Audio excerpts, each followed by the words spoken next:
Ada yang bilang kalau jadi aktor itu nggak boleh cuma menghafal tapi harus dirasakan karena akan beda tampilnya di depan, akan beda di depan layarnya.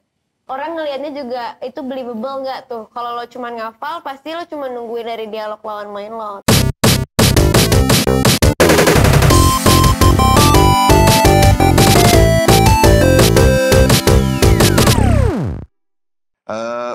Satu hal sebagai aktor maupun aktris di Indonesia, apa yang paling berat buat kalian?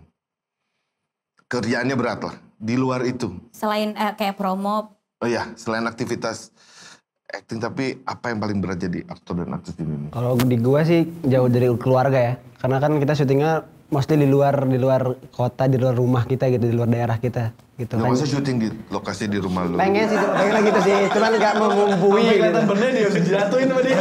Oh, gue udah jawab udah pakai hati parah nih. Nggak, lu ngebayangin lokasi di rumah gue aja, berarti yang lain kan terpisah dari keluarga, lu aja yang nyatu sama keluarga. Gue belain kali ini. Gue pernah syuting di Puncak dan itu lama banget, gue nggak bisa pulang. Sekalinya bisa ada pulang, Puncak itu buka tutup gitu kan.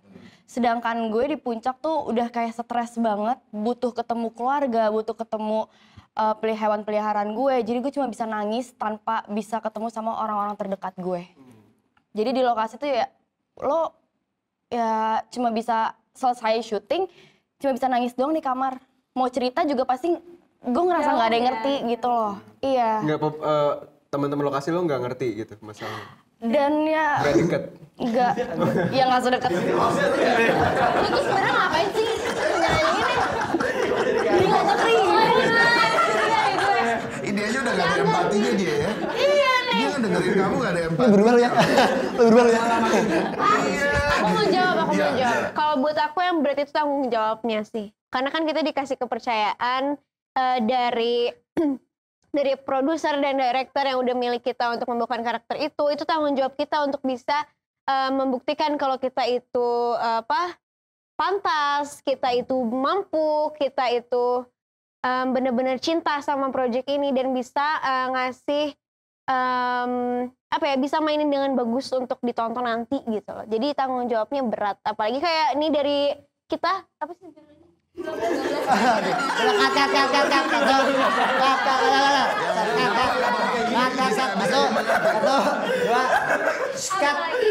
Cut dulu kan apa Bun? Oke enggak, satu dua tiga.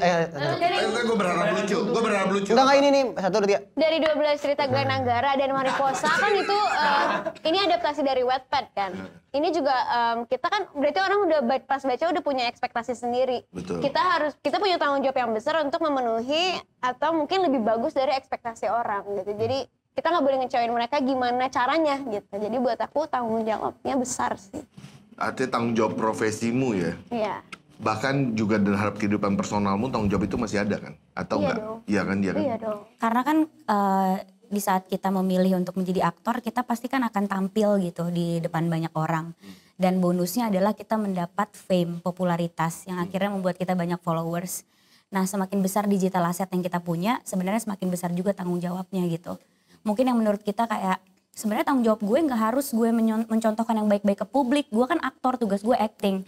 Tapi menurut aku to face different segmentation itu juga salah satu tanggung jawab kita sih. So we need to be a good PR for ourselves juga. Karena mau nggak mau kita kan dilihat gitu. Terus salah satu yang menurut aku susah banget, kayak sebagai aktor kan kita pasti menghadapi banyak pemberitaan, privacy kita terganggu gitu. Berarti kita juga harus punya kemampuan untuk memitigasi segala resiko ke depannya gitu.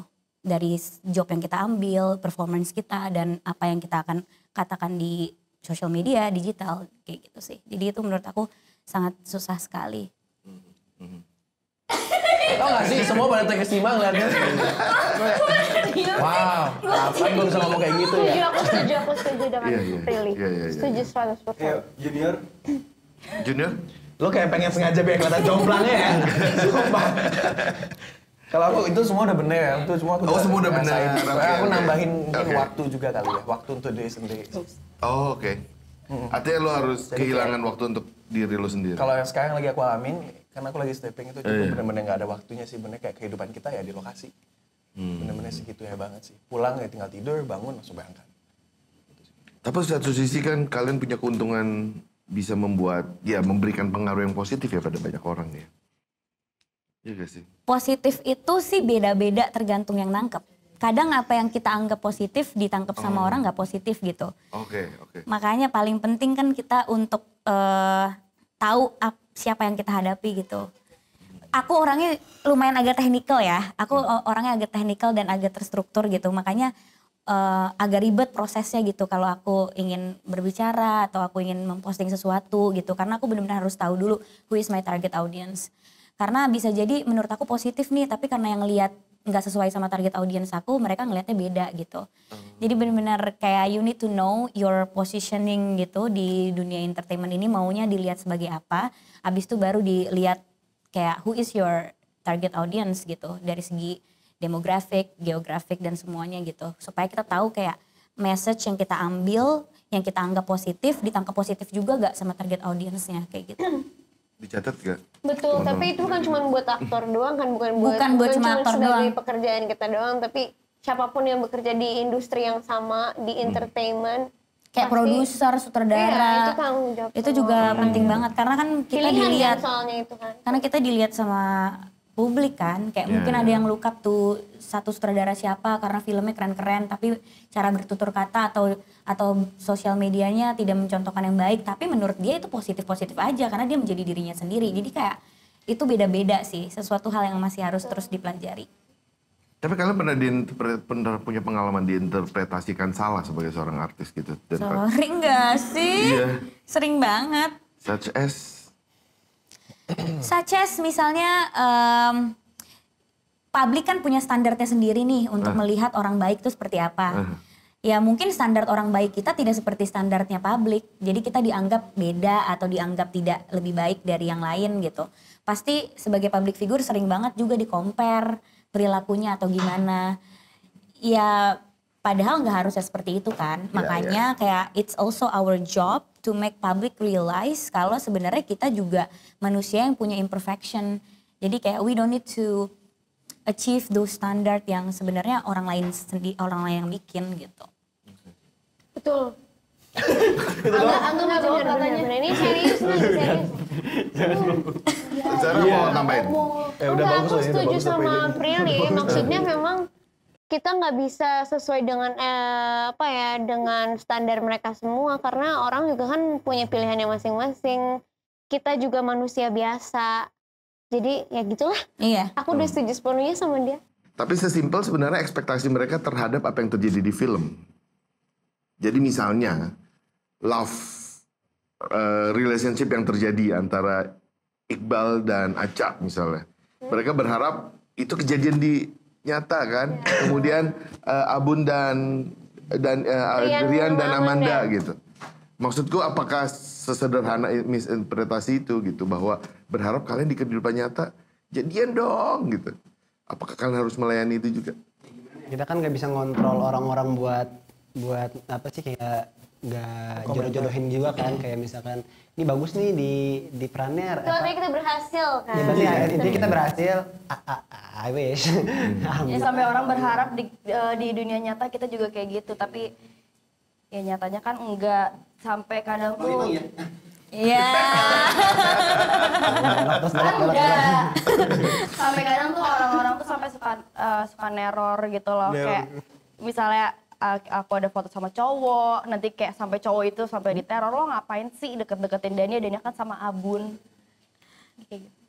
That's what I mean sih, bahwa kadang ekspektasinya segitunya dan karena harus mengganggu privasi kalian kan, apalagi kalian akan banyak. Mending kalau cuma mengganggu privasi gak sih? Kadang suka membuli orang lain. Iya. Kayak aku sering banget, kayak misalnya aku deket sama lawan main lain. Tapi mereka setuju sama lawan main sebelumnya. Nanti yang dibully, Kelas banget sama ini. iya, nanti yang dibully lawan main ini gitu. Dan jujur aja kadang itu juga mempengaruhi jalannya suatu project gitu. Betul banget. Karena responnya kayak, kenapa gak dipasangin sama ini sih? Kenapa gak dipasangin sama ini sih? Padahal kan gak semua karakter cocok diperankan sama couple yang sama gitu. Kadang juga udah yang ngeganggu kayak kehidupan pribadi gitu ya. Kalau misalnya nggak beneran pacaran, kecewa, mengecewakan fans gitu. Padahal kita nggak punya tanggung jawab untuk memenuhi ekspektasi fans di dunia nyata. tugas kita kan memenuhi ekspektasi fans di kerjaan kita gitu. Tapi kalau di dunia nyata kan sebenarnya kita punya kehidupan yang beda dari depan kamera. Oke.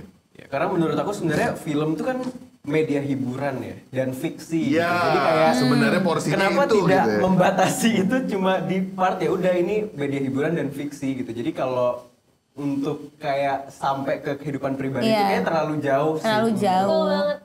Karena kan di kehidupan pribadi juga kita nggak mainin karakter di film, di nyatanya kita kan jadi diri kita gitu, belum tentu juga cocok sama lawan Belum main tentu kita. juga mereka semua tahu kita aslinya gimana. Betul. Oke. Ya netizen suka ini ya, tahu yang terbaik buat kita. Merasa tahu yang terbaik buat kita. Paling kenal ya. Paling netizen tuh tahu. pengen jadi orang tua kita sebenarnya. Kayak kamu sama ini deh, kamu gini. Kita kan belum cocok sama kita ya kan, kita kayak gitu. Paham gak sih? Terus kalau Abun maunya sama yang mana? Emang? Udah ada ya. Apa? Cewek sih. Wah, kayak balik gitu ngomongnya tuh. Udah lagi. Oke. Kalian kan main juga udah lama ya di dunia film. Mungkin dari remaja kali ya. Maksudnya dari kecil ya, Dari 13 tahun, 13 tahun. Iya, artinya tanpa terasa tiba-tiba udah beranjak gitu kan maksudnya. Iya. Ada selama menjalani proses waktu itu ada yang membuat kalian merasa lebih mengerti dibandingkan dulu nggak gitu dengan dunia film. Iya pasti sih, karena kan kita menyerap ilmu kan. Kayak semakin dewasa kita dan semakin sering kita syuting, banyak banget tuh ilmu-ilmu yang kita serap dari kru-kru yang beda-beda terus, sutradara beda-beda, ilmunya juga beda-beda. Kita kan Dari pasti senior-senior gitu. Terus mungkin dulu kalau syuting kita nganggepnya itu main, sekarang kita udah nganggepnya ini kerja. Jadi kita lebih serius lagi kan pasti kalau di lokasi syuting. Jadi pasti lebih ngerasa lebih tahu dari dulu pasti. Pernah dapat nasihat acting yang paling kalian ingat ya? Untuk acting. Ada yang pernah dapat? Gimana rasanya gak sih? Pernah gak? Dari Angga sih. Nasihat dia. Ini penasehat saya. Pernah gak? Zara. Pasti ada sih, tapi apa ya? Soalnya kayak kita pasti nggak pernah dinasihatin satu-satu kan. Kita denger senior cerita, terus kita dengerin aja. Nggak pernah yang kayak Prilly acting harus gini, Zara gini-gini, nggak pernah sih. Tapi ada sih aktor yang gitu. Udah ya. Di otak gue juga itu. Prilly tuh masih nahan. Semuanya tahu cuy, jangan bilang kita berdua-dua kita. Ada apa sih? Enggak, soalnya kalau menurut aku kayak kalau dapat nasihat itu pasti dari senior atau sutradara, itu yang mungkin akan kita Dari lebih temen pun dengarkan. sebenarnya bisa. Ya, cuma Iya, maksudnya nggak tahu ya, cara kerja orang kan beda-beda dan etos kerjanya kan beda-beda. Iya, Kalau iya, aku iya. menurut aku sesama aktor apalagi lawan main itu bukan tugasnya untuk saling ngomentarin atau saling nasihatin, itu tugas sutradara sih. Untuk mencegah yang namanya kayak perasaan gak enak. Kan pasti kan kalau misalnya aktor nih, kok actingnya gitu sih, menurut gue lu gini. Nanti kan pasti ada perasaan gak enak karena bukan tugasnya dia untuk melakukan itu. Iya. Kecuali kalau dia profesinya adalah acting coach, sutradara gitu. Kalau sesama aktor tuh tugasnya kan ya bagaimana kita saling membackup di scene supaya scene-nya bagus, di depan layar, diskusi. Iya, diskusi, lebih Jadi diskusi. sebenarnya lebih diskusi sih, Bukan bukan yang kayak nasehatin. saling nasihatin atau saling komentar gitu. Oke.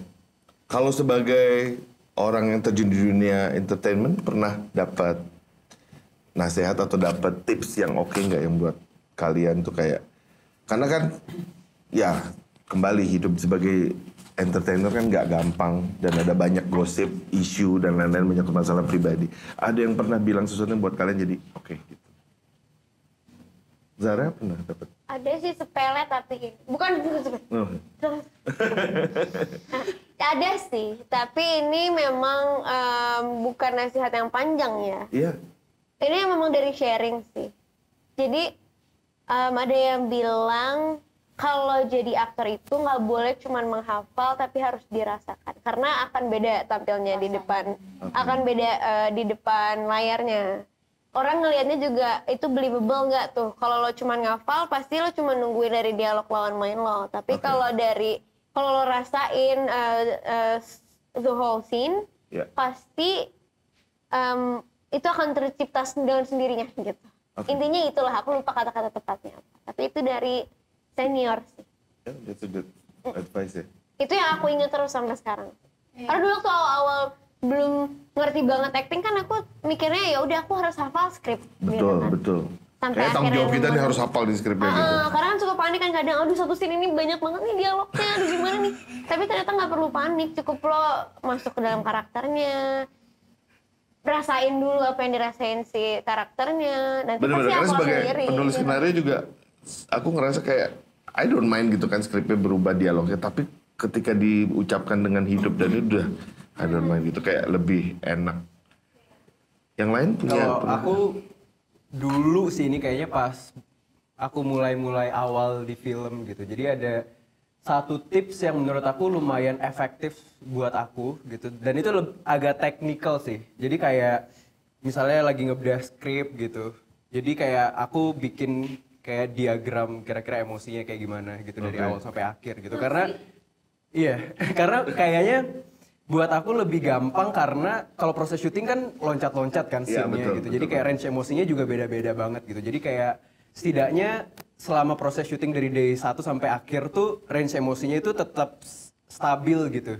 Karena itu sih salah satu yang paling menyulitkan buat aku sebagai aktor gitu. Karena ya kalau nonton nanti hasilnya kayak pasti berurutan dari scene pertama sampai selesai gitu. Tapi kalau syutingnya bisa aja day one udah ngambil scene terakhir, habis itu scene yang sedih, seneng, itu jadi satu di hari yang sama gitu. Jadi itu cukup menyulitkan aku sih pas awal-awal gitu. Tapi sampai sekarang juga masih terus belajar sih karena cukup sulit sih sebenarnya untuk kayak bisa ngatur emosi yang presisi di setiap scene. biar Jadi nggak yang jomplang diberikan sampai- nasihatnya adalah lu buat petanya perjalanan Pemetaan. supaya lu ada pegangan gitu begitu. Oke. Kalau aku kayak menjadi aktor itu bukan bagaimana kita menjadi yang si paling menonjol, si paling bagus, si paling ini, tapi bagaimana kita bisa menjadi seimbang. Soalnya kadang kalau kita ngikutin ego kita di satu scene, oh ini scene milik gue harus menjadi yang paling bagus gitu kan. Terus lupa menyeimbangkan yang lain, akhirnya scene-nya jadi jomplang. Menurut aku kemampuan aktor juga bagaimana bisa menyeimbangkan lawan main, membuat lawan main tuh nyaman. Sehingga scene-nya jadi hidup bukannya karena diri dia doang gitu. Soalnya aku pernah dengar satu cerita ini juga dari acting coachku kayak waktu itu Al Pacino tes untuk masuk American Academy of Dramatic Arts, tapi nggak diterima karena dia paling bagus Al sendiri. Pacino nggak diterima. Nggak diterima karena dia paling bagus sendiri.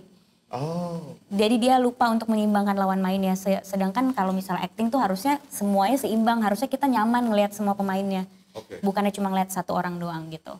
Nah dari situ aku kayak, oh iya emang harusnya gitu ya. Jadi nggak usah berusaha untuk paling bagus, berusaha untuk paling menonjol, karena yang paling penting adalah seimbang. Karena penonton kan ngelihat keseluruhan scene, bukan Berarti ngelihat berat dia. ya kalian ya antara tampil baik dan harus menurunkan ego juga. Maksudnya harus aware terhadap ego kalian gitu ya. Betul, harus aktor harus nurunin egonya. Kalau Ya, emang makanya seperti tadi yang Jojo bilang, diskusi kan. diskusi. Lama-lama itu butuh diskusi bukan. Karena kita sering banget pasti main sama senior, pasti senior nurunin egonya buat kita. Iya. Nggak, kalau dia mungkin menampilkan yang terbaik, kita tenggelam pasti. Tapi kita kenapa bisa seimbang nih kalau nonton film, kenapa kita seimbang padahal lawan mainnya senior loh. Ya itu pasti aku yakin banget karena seniornya nurunin egonya. Kalau enggak kita tenggelam lah kalau kita satu frame sama senior yang udah jago banget gitu. Nah itu kan the beauty of being an actor gitu, bisa Wow, menempatkan interesting. rasa. Ya, lu Ju, apa Ju? Nasihat pernah lu terima sebagai... Ini bukan nasihat yang pernah, maksudnya kan kalau misalnya nasihat kayak aku meme-meme deh main kayak gitu. Cuma ini kadang aku ngerasain kita dapat benefit kalau misalnya kita syuting sama senior. Jadi kalau misalnya dia full emosi, kadang kebawa juga sama emosinya. Oh, Itu kayak yang di gua guide alami. gitu untuk... Kadang kayak gitu, misalkan dia emosinya marah-marah nih. Kadang-kadang kita bisa ikutan marah. Misalkan dia ngomongin hal yang bikin kita sedih, kita bisa ikutan sedih kalau dia benar-benar deep banget gitu. Jadi ngasih energi Ngasih, buat kita the juga good energy gitu. itu. Iya. Oke. Cuma kalau misalkan aku dikasih saran masukan itu aku pernah dulu dikasih tahu kayak misalkan zaman dulu nih ya lama nih ya aku dikasih tahu kalau misalkan kita kayak misalkan lagi ngobrol nih conversation misalkan ada barang-barang macam di depan misalkan ada gelas minuman kayak kita sebisa mungkin just make it natural. Kadang kan ada misalkan orang yang kayak dia ngomong stop dulu ngomong minum taruh. Kayak Tapi dipikirin kan gitu that's not semuanya. natural. Oh, iya, Yang iya. natural itu kan kita ngomong sambil ngomong minum bentar, bisa still ngomong senatural mungkin. Gitu. Iya itu ada bahasanya sih. Aku pernah Aku lupa nonton namanya di apa. Instagramnya Om Rukman Rosadi. Bagaimana cara menghidupkan art. Props yang ada sekali. Ya, itu Set gitu-gitu ya. menghidupkan set juga bukan cuman pemainnya aja yang connect, tapi dengan barang-barang di set yang ada sekitar. di sekitar juga harus bisa. Ya. Itu kalau zaman aku tuh nonton film Teguh Karya tuh semua scene-nya kayak natural, semua barang dipakai gitu di sekelilingnya ya. Dan itu Jadi nggak ternyata mikirin susah. kapan ngambilnya, kapan ngambil. Iya, Cuman iya. awal belajar itu agak susah sih. Aku dulu gitu sih Karena pasti soalnya. otaknya ngeblank. Mikir banget dulu.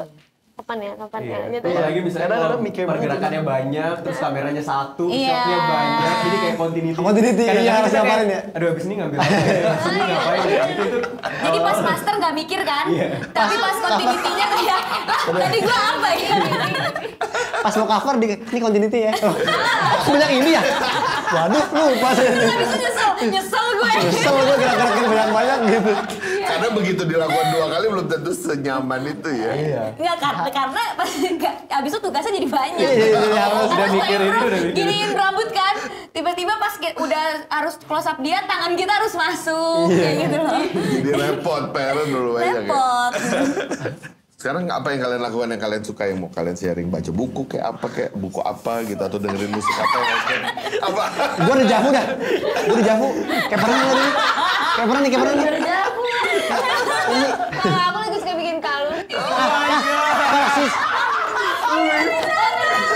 Bener. Aku tahu deh, pasti Zaya mau ngomong apa. Kalau Boyli pasti losen. Iya. Kok bisa sih? Wah, lu bisa baca pikiran Zara ya, Zul? Emang kamu bisa baca pikiran kan? Enggak. Coba ada yang coba baca pikiran gue lucu.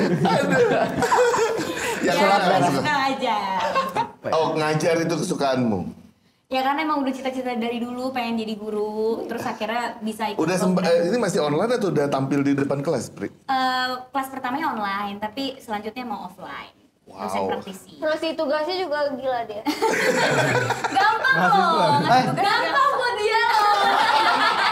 Gampang tuh saat itu, gampang tuh. Emang pintar banget tuh gitu. Ya ampun. Ya. Oke, kamu akan ngajar.